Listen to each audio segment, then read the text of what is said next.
The Italian in the driver's seat could have fallen from the pages of a men's fashion magazine.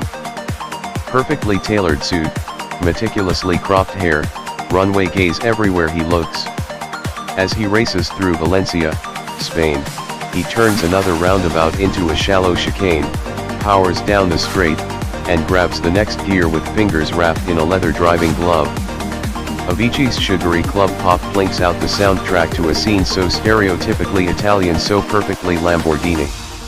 Except that our driver is hustling a diesel Audi A7. This is just the shuttle from the airport to the hotel. It's a fitting warm-up to a car that also is quintessentially Italian. Powered by equal parts emotion and stonking V12, the Aventador S's flaws animate its persona just as much as its best qualities. That's nothing new. The 2017 Lamborghini Aventador S essentially amounts to a mid-cycle refresh of the Aventador LP700-4 that it replaces this spring at a starting price of $424,845. Still, this update is much more than just fascias and interior features. As we lapped Circuit Ricardo Dormo and attacked the writhing road southwest of the city, Avicii's infective rhythms continued to bounce through our brain, because Lambo's biggest bull has learned to dance. Rear steer.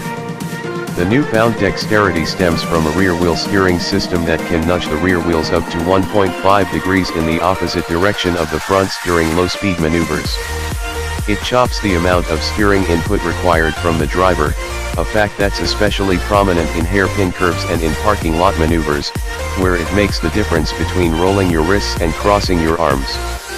The rear steering also makes the car slightly more neutral, although it doesn't eliminate the Aventador's natural proclivity for understeer. With all-wheel drive and stickier, redesigned Pirelli P0 rubber, the big Lambo resists power on oversteer, but lift off the throttle at the cornering limit and the Aventador slowly rotates into a drift. It all adds up to an Aventador that is more sensitive and better attuned to the driver's inputs.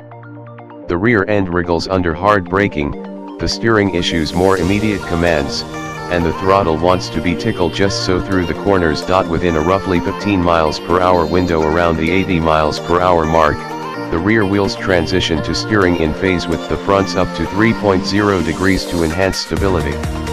Lamborghini claims the hardware adds just 13 pounds and that the additional mass is entirely offset by weight savings elsewhere.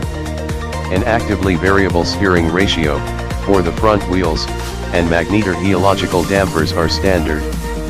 This marks Lambo's first use of supplier BWI's third-generation magnetor-helical dampers that split the older design single electromagnetic coil into two smaller coils for faster reaction times.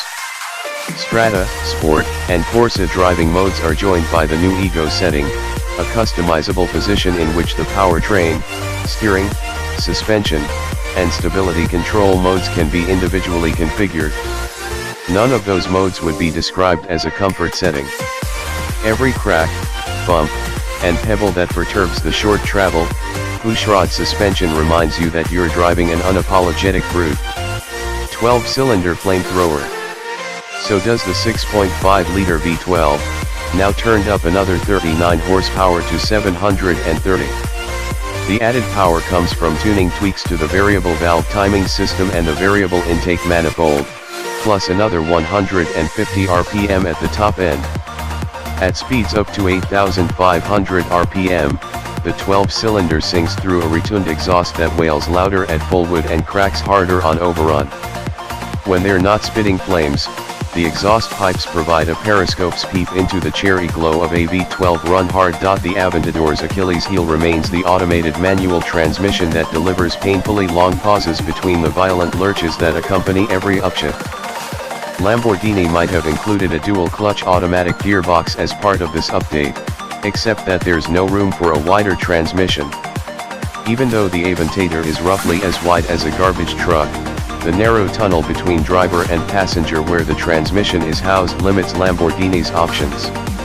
The irony that it was a bad Ferrari clutch that prompted Ferruccio Lamborghini to start this very car company seems lost on those in Sant'Agata.